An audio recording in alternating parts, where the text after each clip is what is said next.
Everywhere Rome fell, civilization transformed. In Britain, it stopped.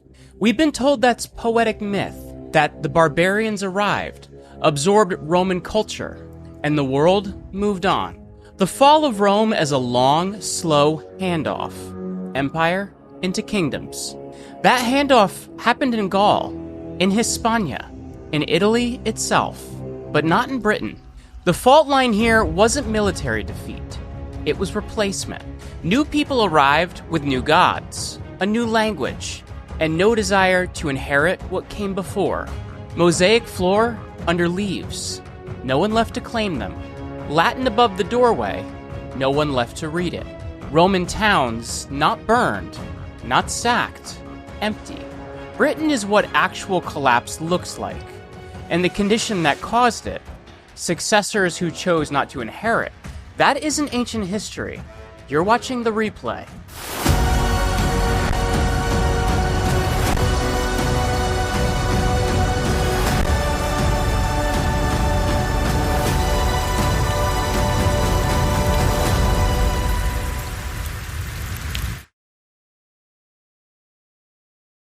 Welcome back to The Roman Pattern. I'm your host, Jeremy Ryan Slate, CEO of Command Your Brand. You can check us out over at commandyourbrand.com. This episode is the comparison case for the whole series. If you've been with me from the start, you already know the thesis, which is that Rome didn't really collapse so much as it transformed. The empire turned into kingdoms. Latin turned into French and Spanish and Italian.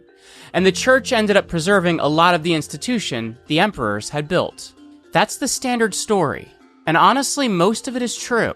It's true just about everywhere, except one place. In Gaul, the Franks took over Roman administration and kept it running. In Hispania, the Visigoths held on to Roman law. In Italy, the Ostrogoths kept Roman governance going, at least for a generation. Even in North Africa, where the Vandals were genuinely disruptive, Roman urban life carried on. Britain is the exception to all of it. Britain is the one place where the lights actually went out. And the reason that matters isn't only historical. Understanding why Britain went dark when nowhere else did tells you something real about what collapse actually requires. And what it requires turns out to be quieter than barbarians at the gates or some dramatic military defeat. It's something more subtle than that. And in a way, it's more dangerous. So let me start the clock around the year 200. By then, Britain has been a Roman province for something like a century and a half. It's not the center of the empire, obviously, but it's a real functioning piece of it. Londinium is an actual city. It's not Rome, but a genuine city with a forum and a basilica and a working port. Bath has its thermal baths. York is a military base and a supply hub. Colchester has a colony of veterans, and roads tie all of it together. And those roads aren't just infrastructure. They're really the nervous system of the whole thing. The tax collectors move on them. The soldiers move on them. The merchants move on them. Information travels along them. So if you pull out the roads, or you pull out the people who keep the roads working, everything starts to slow down, and eventually, it stops.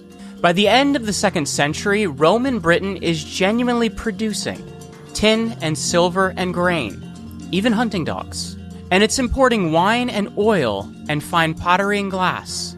Latin is the working language of government and commerce. The educated class writes in it. They're carving it into stone. Christianity is starting to arrive, but slowly. It is arriving. The villa economy is up and running, with wealthy families building these country estates that have heated floors and painted walls and geometric mosaics. This is what civilization looks like when it's actually working. Nobody would call it invincible, but it's functioning, doing all the things a working system is supposed to do. And standing there in the year 200, there's really no reason to think any of it is going to stop. Which, if you've watched any of these videos, is usually exactly how it looks right before it does. The Roman army was really the spine of the whole province, and not just for defense. It handled administration, supply chains, legal order, tax collection, the engineering, and the maintenance. So when you remove the army, you're not just pulling out soldiers. You're pulling out the entire operating system the place runs on.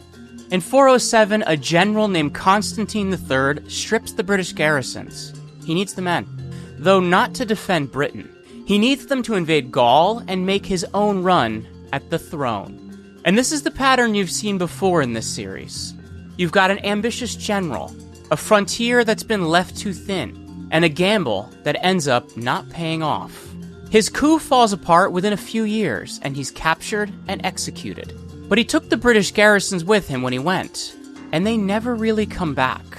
Then in 410, the Britons send an appeal to the Emperor Honorius, asking for help, asking for troops. And Honorius, at the moment, is dealing with a genuine catastrophe in Italy, because the Visigoths have just sacked Rome itself. So he writes back to the British cities. And the letter is short, and the message is basically, defend yourselves. Now the whole scene, the appeal and the reply, comes down to us from Zosimus, a pagan historian writing about a century later, and I should be honest that historians still argue about it. He drops the line right in the middle of a passage about Italy, and a few of them think the letter may not have been meant for Britain at all. But the British monk Gildas tells more or less the same story from the other side. So the traditional reading holds up. And this is really the moment the written record goes dark. And what's striking is that the whole thing marking the end is a letter. There's no final battle and no great invasion. Just a short reply telling cities to look after themselves. And as far as the record is concerned, those few words are where Roman Britain ends. That kind of withdrawal, by the way, was happening across the Western Empire, with provinces getting left to fend for themselves.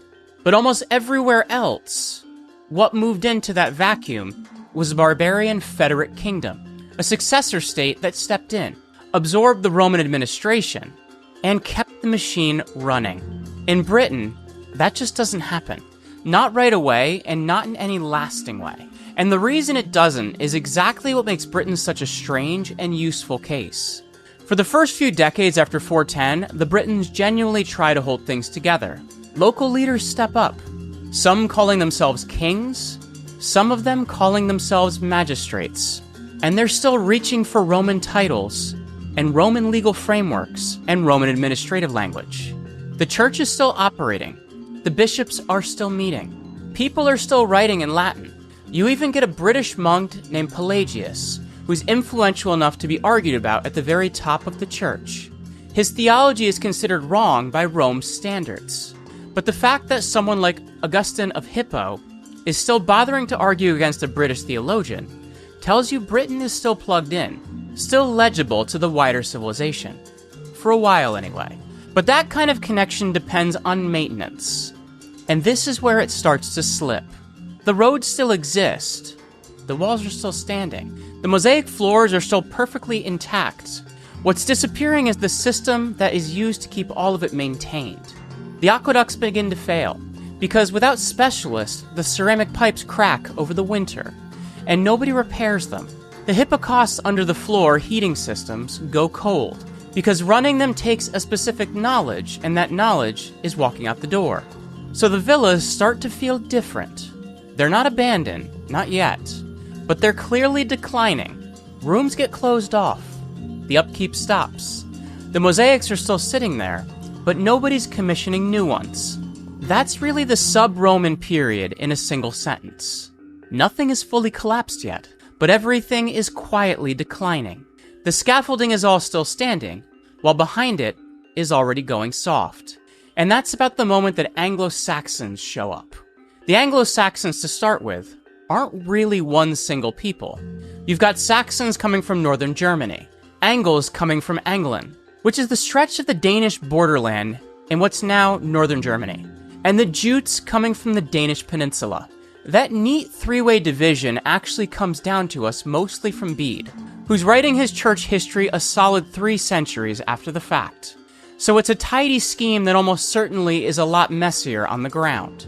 They start showing up around the middle of the 5th century, and some of them are actually invited in. The Britons, following the old Roman playbook, bring in Germanic warriors as federates, which just means paid fighters who defend your territory in exchange for land.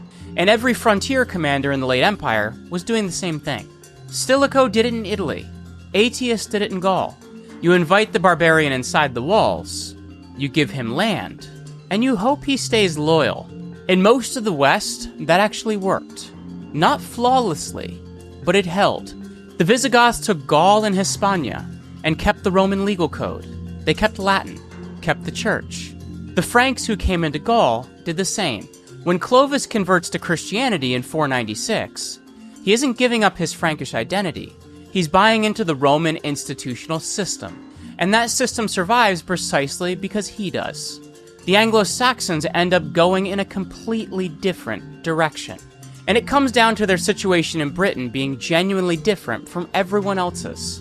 Not to some deliberate choice they made, and not to them being any more hostile than anyone else. There was no working Roman administration left to absorb them. No strong British successor state to begin with. No emperor keeping an eye on things from the east. The infrastructure was already failing by the time they arrived. So they didn't simply inherit it. They built their own thing on top instead. Wooden halls went up where stone villas had been. They spoke Old English instead of Latin. And their Germanic gods took the place of the Christian church. This isn't the fall of Rome as some dramatic event. It's the fall of Rome as a slow substitution, one culture gradually getting replaced by another. And the thing to really sit with is the Anglo-Saxons didn't destroy Roman Britain. Roman Britain was already failing on its own. What they did was build something completely different on top of the ruins. Something that had no real interest in preserving what had been there. So the fault line here is replacement, which is genuinely different from the invasion we usually picture. Somewhere around the year 500, something happens. And I want to be careful here because we honestly don't know exactly what. The sources are thin. The dates are disputed. The names aren't reliable. But something happens that later grows into legend. A British war leader pulls the resistance together and defeats the Anglo-Saxon force at a place called Badon Hill. Our one near contemporary witness for this is Gildas, the British monk again, writing maybe a couple generations later. And it's worth pointing out that even Gildas never gives us a name like Arthur. He just records the siege of Badon Hill as a real British victory that bought a stretch of peace. The name Arthur doesn't get attached until centuries afterward. So the details are almost certainly off. The name may be largely legendary, and the scale of the win was probably exaggerated over the time. But there's something real underneath all of it. Some actual Romano-British war leader, probably fighting on horseback, probably trained the last of the Roman cavalry tactics, probably defending what was left of sub-Roman Britain against the next wave of Anglo-Saxon pressure. And for a generation, maybe two, it actually works. The eastern lowlands are Anglo-Saxon ground by now, while the west, Wales and Cornwall, and part of the north, stay British. And this is really where the Arthur myth comes from. Strip away the magic and Camelot and a sword in the stone, and what you're left with is a real man, or maybe a composite of several men, trying to hold a civilization together with cavalry and sheer desperation. For a generation, he pulls it off, and then it stops mattering, because Badon is a military victory sitting inside a cultural collapse. The Anglo-Saxons don't stop coming. The British institutions keep decaying.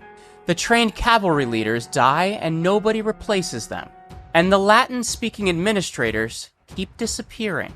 So the battle delays the collapse without ever reversing it. By the year 600, the eastern two-thirds of Britain is Anglo-Saxon territory. Latin has vanished from public life. The church in the east has fallen apart. And the towns are empty. Arthur, if he ever existed at all, basically died for a civilization that couldn't be saved. And I think that's a big part of why the legend sticks. There's something about the last man standing that stays with us, especially when he loses. So this brings us to the central question of the whole episode. Same empire, same pressures, the same barbarian migrations moving through the same stretch of time. And you get a completely different outcome in Britain than you get in Gaul. Why? The first piece of it is just institutional depth. Gaul had been Roman for longer and more deeply, with more towns, more people, more administrative machinery layered into daily life. So when the Western Empire contracted, there was simply more to preserve in Gaul, because there'd been more to begin with. Britain, by contrast, was always a frontier province, rich in places, but thin. This is pretty close to the argument that Peter Heather makes about the fall in general, that how deep the Roman institutions had actually sunk into a given province largely decided whether anything survived the contraction. Where the roots were shallow, the recovery tended to be shallow too. The second piece is what you might call the successor problem. In Gaul, the Franks had a functioning successor state. They kept the Roman administrative machinery turning, kept Latin as the language of law, and church and government. But the bishops kept the legal code. In Britain, there was no equivalent to any of that. The Anglo-Saxon kingdoms that grew up in the 5th and 6th centuries had no use for Roman administration. They didn't need it, because they already had their own way of doing things. And the third piece is the cultural gap, which I think is the deepest one of the three. The Franks were already inside the Roman orbit before they ever took over Gaul. They'd served as federates. They'd fought alongside Roman legions. They'd traded in Roman towns. They used Roman law in their dealings. The Anglo-Saxons came from completely outside that orbit, from the North Sea coast of Germany and Denmark, a world that had never been Roman at all. They weren't hostile to Rome, so much as they were simply post-Roman in a different sense, because they didn't really know what it was they were stepping into. So when a Frankish noble moved into a Roman villa in Gaul, he understood what he was looking at. He kept it running. He used the Roman legal system to lock down his ownership. He spoke Latin with the local bishop. When an Anglo-Saxon war leader settled near a Roman villa in Britain, he built a wooden hall next to it and let the villa fall down. And the striking thing is how little contempt is involved in that. What you're really seeing is indifference. The villa wasn't part of his world. He had no framework for it, no real use for it. That indifference, that basic failure to inherit, is what actually produces the collapse. And it comes down to a gap in understanding between one culture and the next, rather than any single battle or policy. When your successors don't want what you built, it doesn't get fought over. It just quietly goes away. And that holds well beyond Rome or Britain. Whenever you stop maintaining, you lose. And whatever your successors decline to inherit tends to disappear completely. It's worth stopping on what it actually means for a language to disappear. Latin in Britain just didn't stop being spoken.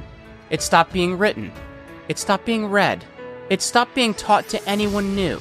Compare that to Gaul, where Latin doesn't die, it evolves. It slowly turns into Old French. The language Molière was writing in descends directly from the Latin the Romans carried into Gaul, with no real gap and no real break in the chain. You see the same continuous line in Spain, and again in Italy. Britain is where that line snaps.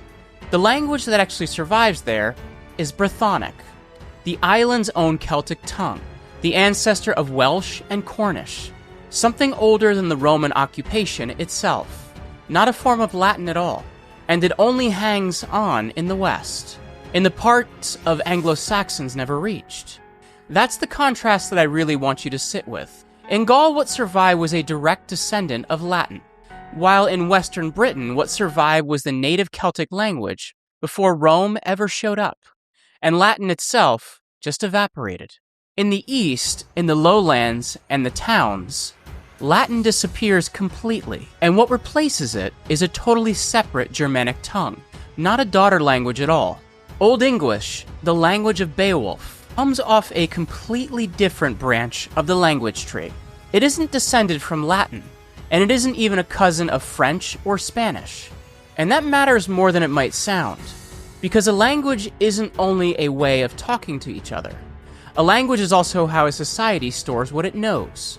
Think about everything that was written down in Latin: the administrative records, the legal texts, the theological manuscripts, the engineering and agricultural manuals. When Latin drops out, access to all of that quietly drops out with it.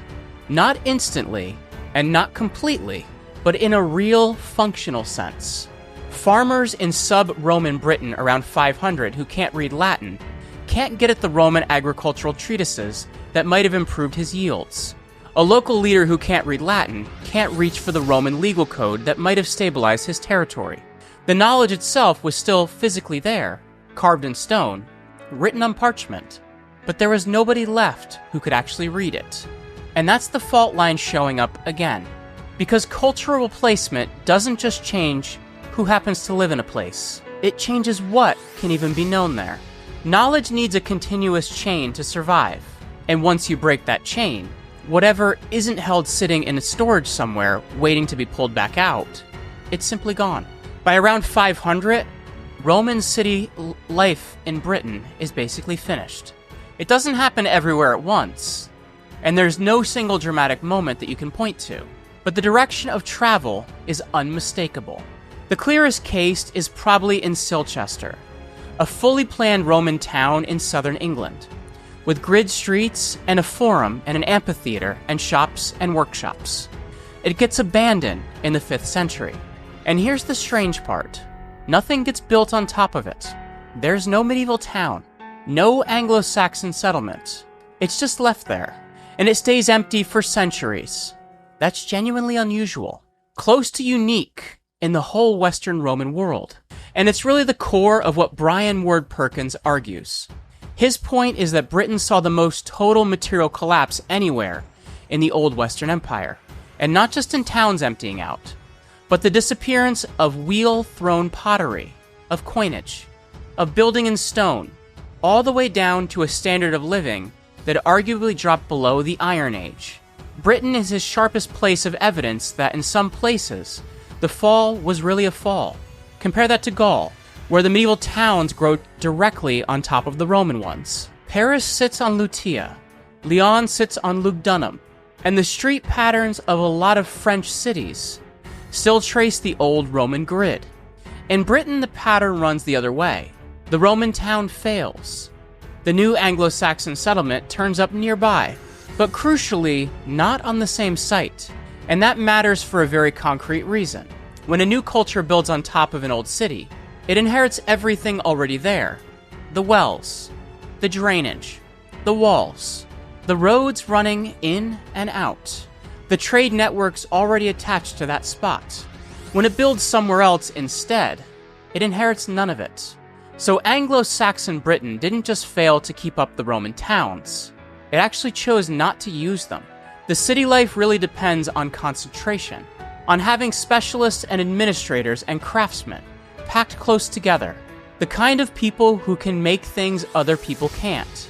Your physicians and glassblowers and scribes. Once a town empties out, all of those specialists scatter. The glassblower moves on, the physician moves on, the scribe moves on. The specialization itself disappears right along with them. Skills that took generations to build up are gone inside a single generation. You can't really rebuild an urban economy until you've rebuilt that urban concentration first. And in Britain, that whole process takes centuries. The knowledge chain breaks around 450, and it isn't genuinely repaired until the Norman conquest, which is a full 600 years later. Sit with that for a second. 6 centuries where the thread is just cut. And that's what it looks like when the power fault line collapses all the way. What you're seeing is the complete failure of the administrative framework that made specialization possible, when it goes well past ordinary corruption or over centralization. Once the system that organizes skilled labor falls apart, the skilled labor falls apart with it. Christianity had actually reached Britain back in the 3rd century, and by the 4th, it was the official religion of the empire, Britain very much included. British bishops showed up at the Council of Arles in 314. British theologians arguing at the top levels of the church. So the Christianization of Britain was real, an established thing. And then in the eastern lowlands, it nearly vanishes. The Anglo-Saxons were pagans, worshipping Woden and Thor and Tiw. And the days of our week still quietly carry those names, with Wednesday coming from Woden's day, Thursday from Thor's, Friday from Frigg's. Now across most of the Western Empire, the incoming groups converted pretty fast. The Visigoths were already Arian Christians when they turned up, The Franks converted within a generation of taking Gaul. The Ostrogoths in Italy kept the church structure intact. But in the Anglo-Saxon-controlled east of Britain, the church essentially collapsed. Nobody persecuted it or dramatically stamped it out. It simply lost its congregation, lost its clergy, lost its buildings, lost its funding, and the whole institution died off quietly. There's a real irony in that, because this is the same island that produced Pelagius, a theologian prominent enough that Augustine of Hippo took the trouble to condemn him, and within roughly a century, a big chunk of it is pagan territory again. Christianity does hold on in Wales, in Cornwall, over in Ireland, where it never had been Roman in the first place. And it's actually the Irish who ended up re-evangelizing the Anglo-Saxons later. When Pope Gregory the Great sends missionaries into Britain in 597, he isn't sending them to support some surviving British church in the East, because there isn't one left to support. He's sending them in to start over from the beginning. And it's Bede again who preserves that whole mission. Gregory dispatching Augustine of Canterbury into what was, as far as the church was concerned, essentially untouched pagan ground. They were starting from scratch. And that's what collapse really means when you strip it down. The chain breaking outright, so that somebody else has to come along and restart the whole thing from zero. It isn't transformation or adaptation or gradual change into a new form. So step back from the timeline for a second. The popular picture of the fall of Rome comes with a very specific set of images. The barbarians at the gates, the libraries burning, the lights going out all across the ancient world. It's dramatic and cinematic. And as a description of what actually happened, it's mostly wrong. As an account of Gaul or Spain or Italy or North Africa, it just doesn't hold. Because in all those places, the institutions survived. The Roman legal code, the Latin language, the Christian church, the administrative structures, the urban centers. They all changed and adapted and passed through kingdoms that had no interest in calling themselves Roman. But they came through. Britain is what you get when none of those conditions are in place. When Roman administration pulls out completely, with no gradual handover. When the successor culture has no interest in inheriting anything. When the cultural gap is wide enough that the newcomers don't even recognize what they're standing in front of. In that situation, the mosaics didn't get destroyed. They got buried. And time did the burying rather than any invader. Across centuries of nobody caring enough to keep the floor above them intact. That's what real collapse looks like when you actually watch it happen. And it's driven far more by indifference than by any kind of violence. And Britain ends up proving something important about the rest of the West too. The reason Gaul made it. The reason France exists at all. The reason French is a Romance language. The reason Paris has the street plan it has. All comes down to the Franks genuinely wanting to inherit. It wasn't that Rome stayed strong enough to force any of it. They looked at Roman administration and basically decided it was useful and worth keeping. That single choice, the choice to inherit, is really the line between transformation and collapse. Britain's successors didn't make it, and so Britain went the other way. And this is the part that reaches past Rome and past Britain entirely, because every civilization eventually runs into the same succession question. What comes after us? And what do they decide to do with everything we built? The usual assumption is that our successors will want to inherit, that they'll look at what set of functioning institutions we have. The legal systems, the schools, the administrative structures, and that even if they change those things, they'll hold on to the core. Britain is the case that shows that assumption can be completely wrong. Successors can show up carrying an entirely different framework, one that doesn't happen to include literacy, or urban life, or the accumulated administrative knowledge of whoever came before. And a lot of the time it comes down to simply not recognizing what the thing is, or not having any need for it, rather than any real hostility. When that happens, the infrastructure doesn't get preserved, it gets ignored. And ignored infrastructure fails on its own schedule. The aqueducts crack, the heated floors go cold, the mosaics slip under the earth, not a single moment, but across decades. Slowly and then all at once. So the real question was never whether your civilization will face successors, because it will. The question is whether those successors will actually choose to inherit. And if they don't, if they arrive with different frameworks and different languages and different institutions, then everything that needed continuity in order to keep working simply stops. The knowledge chain breaks, the skills scatter, the infrastructure gives out. It's the same shape playing out in a different century. Britain in the year 500 had a working civilization, real legal traditions, real literacy, functioning infrastructure, an established church, and then it met successors who had no framework for any of it. But inside about 5 generations, all of it was gone. So Britain really is the one place where the Hollywood version of the fall of Rome turns out to be true. With the abandoned villas and the lost libraries and the language disappearing, and the towns emptying out, and the lights actually going off. That happened. And it happened in Britain. And more or less, only in Britain. The rest of the West transformed, while Britain is the one that genuinely collapsed. And the difference came down to a choice the Anglo-Saxons never even concisely made. They just didn't inherit. And a civilization that nobody chooses to inherit is a civilization that quietly disappears. It's less a story about barbarians destroying something, and more a story about successors simply ignoring it.